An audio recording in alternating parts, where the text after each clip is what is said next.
नमस्कार। चंद्रकांत भट्ट अमेरिका से।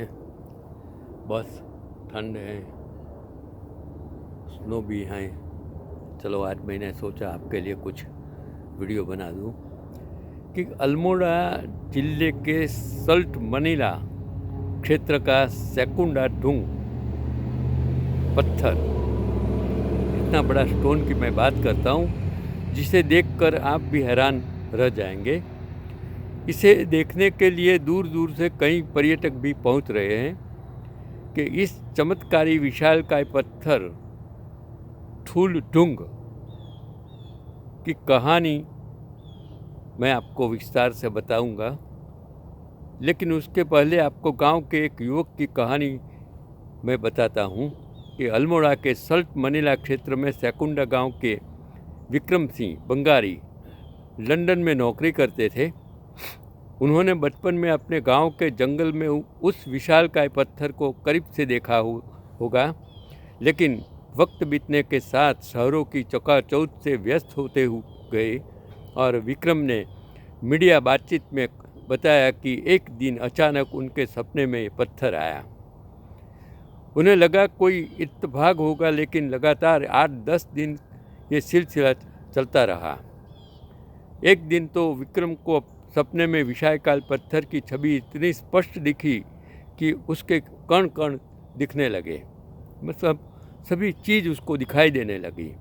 और विक्रम की माने तो ये पत्थर सदियों से गांव के जंगल में वीराने में पड़ा था। कभी किसी का इस तरह ध्यान नहीं गया, लेकिन सपने में आकर पत्थर विक्रम को संकेत देने लगा कि गांव लौट चलो और मेरी सुध लो और पहाड़ को संवारो। विक्रम लंदन से दिल्ली शिफ्ट हुए, लेकिन पत्थर सपने में आकर लगातार पुकार करने लगा, संकेत देने लगा कि तुम्हारी मंजिल दिल्ली नहीं बल्कि अपना गांव है। बस फिर क्या था कि विक्रम से गांव लौट गए और पत्थर की सेवा में जुट गए। शुरुआत में लोग उन पर हंसते थे, लेकिन विक्रम अपने मिशन में जुटे गए और विक्रम सबसे पहले उस पत्थर के दर्शन के लिए गए तो एक अलग ही ऊर्जा उनके भीतर पैदा हुई और विक्रम को पत्थर ने गांव के विकास की प्रेरणा दी और उन्होंने होम स्टे शुरू कर दिया। धीरे धीरे यहाँ पर्यटक ठहरने आने लगे और गांव की दुकानों में चहल पहल बढ़ने लगी। लोगों की आजीविका होने लगी। जो भी होम स्टे में आता है इस पत्थर के दर्शन के लिए ज़रूर जाता है। ये पत्थर का चमत्कार ही है कि 3 साल पहले जहाँ कोई नहीं जा पाता था, वहाँ पत्थर के दर्शन के लिए सालाना 500-600 लोग आ रहे हैं।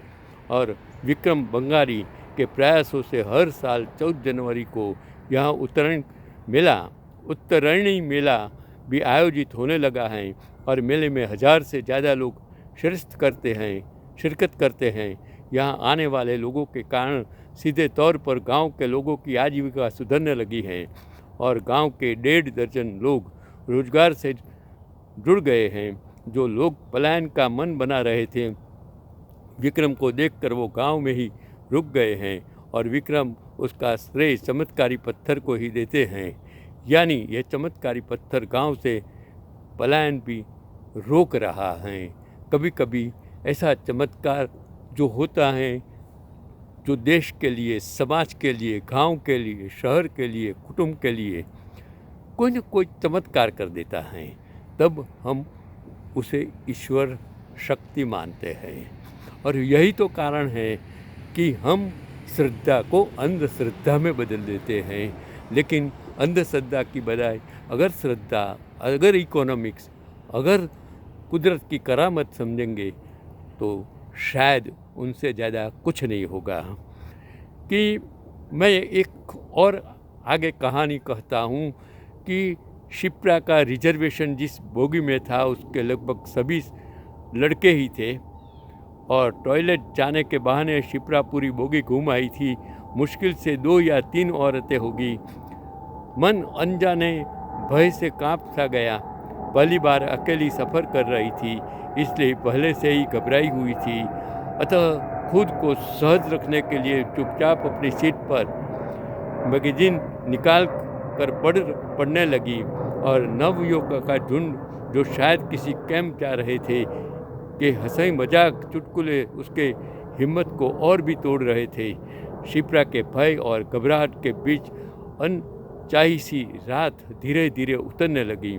सहसा सामने के सीट पर बैठे लड़के ने कहा, हेलो, मैं साकेत, और आप? भय से पीली पड़ चुकी शिप्रा ने कहा, जी मैं। कोई बात नहीं, नाम मत बताइए। वैसे कहाँ जा रही हैं आप? शिप्रा ने धीरे से कहा, इलाहाबाद। क्या इलाहाबाद? वो तो मेरा नानी का घर है। इस रिश्ते से तो आप मेरी बहन लगी। खुश होते हुए साकेत ने कहा, और फिर इलाहाबाद की अनगिनत बातें बताता रहा कि उसके नाना जी काफ़ी नामी व्यक्ति हैं, उसके दोनों मामा सेना के उच्च अधिकारी हैं, और ढेरों नई पुरानी बातें। शिप्रा भी धीरे धीरे सामान्य हो उसके बातों में रुचि लेती रही। शिप्रा रात भर साकेत का हाथ पकड़ के सोती रही। रात जैसे कुंवारी आई थी वैसे ही पवित्र कुंवारी गुजर गई। सुबह शिप्रा ने कहा, लीजिए, मेरा पता रख लीजिए, कभी नानी घर आइए तो ज़रूर मिलने आइएगा। कौन सा नानी घर बहन? वो तो मैंने अपने डरते देखा तो झूठ मूठ से रिश्ते गढ़ता रहा। मैं तो पहले कभी इलाहाबाद आया ही नहीं। बोला, क्या? वो चौंक उठी शिप्रा। बहन, ऐसा नहीं है कि सभी लड़के बुरे ही होते हैं, कि किसी अकेली लड़की को देखा नहीं कि उस पर गिद्ध की तरह टूट पड़ते हैं। हमने ही तो पिता और माता भी और भाई हैं होते हैं, कहकर प्यार से उसके सर पर हाथ रख मुस्कुरा उठा साकेत। शिप्रा साकेत को देखती रही जैसे कि कोई अपना भाई उससे विदा ले रहा हो। शिप्रा की आंखों गीली हो चुकी थी। काश इस संसार में सब ऐसे हो जाए, न कोई अत्याचार, न व्यभिचार। भय मुक्त समाज का स्वरूप हमारा देश, हमारा प्रदेश, हमारा शहर, हमारा गांव, जहां सभी बहन बेटियों खुली हवा में सांस ले सके, निर्भय होकर कभी भी आ जा सके, जहां जर कोई एक दूसरे का मददगार हो। तब रिक्शे वाले ने आवाज़ लगाई, बहन कहाँ चलना है? कॉलेज तक चलना है भाई, ले जाएंगे। आज वो डरी नहीं भाई जो साथ में था। तो हमारे जीवन में, हमारे समाज में, हमारे देश में ऐसा क्यों नहीं हो सकता? आज जिस राजकारणियों ने देश को जिस दिशा में आज ले जा रहे हैं, वहाँ न तो इंसानों की, न तो लड़कियों की, न तो औरतों की सलामती है। सब डरे हुए हैं, सब सहमे हुए हैं। न तो कायदा कानून का कोई शासन है। ये भी देश है, ये भी अमेरिका है, यहाँ लोग बिना डर घूम सकते हैं। तो भारत में ऐसा क्यों नहीं हो सकता? क्योंकि हमारी जो राजकीय संस्कृति है, मैं आज देख रहा हूँ, अगर 2 से 3 करोड़ लोग गंगा में स्नान करते हो, पवित्र गंगा को अपवित्र करते हो, इस देश में हम सिर्फ यही कहते हैं कि अगर मैं ऐसी बात करता हूँ तो लोग मुझे गाली देंगे, क्योंकि उसको लगता है। मुझे ये समझ में नहीं आता है कि क्या नदी में एक दिन स्नान करने से क्या हम पवित्र हो जाते हैं? क्या हमारे पाप धुल जाते हैं? जिस देश में बॉर्डर ऊपर सैनिक जिस तरह रहते हैं, सेवा करते हैं, इस देश में 2 करोड़ लोग साधु संत ऐसी तरह बिना काम धंधे घूमते हो, और हम कहते हैं कि ये भगवान की प्राप्ति के लिए कर रहे हैं। ऐसा जो अंधश्रद्धा का विषय मेरी समझ में नहीं आता है कि हम कहाँ जा रहे हैं। अगर इन लोगों को सेवा ही करनी है तो वो बॉर्डर पर चले जाए, समाज के लोगों के बीच चले जाए। अगर समाज के बीच जाकर वो साधु लोग अगर वे विचार करते हैं, बलात्कार करते हैं, तब लोग भी उस पर विश्वास करना छोड़ देते हैं। क्या हम सब संस्कृति के नाम, संस्कार के नाम, धर्म के नाम अगर ऐसा करने लग जाएंगे तो देश की गरीबी कैसे दूर हो सकती है? लोगों को ज़रूर है शिक्षा की, स्वास्थ्य की, महंगाई से मुक्त होने की। तब हम राजकीय रोटी सेकने के लिए धर्म और राजकारण को एक साथ जोड़कर देश में सत्ता का राजकारण खेलेंगे तो देश किस तरह प्रगति करेगा वो सोचने की बात है।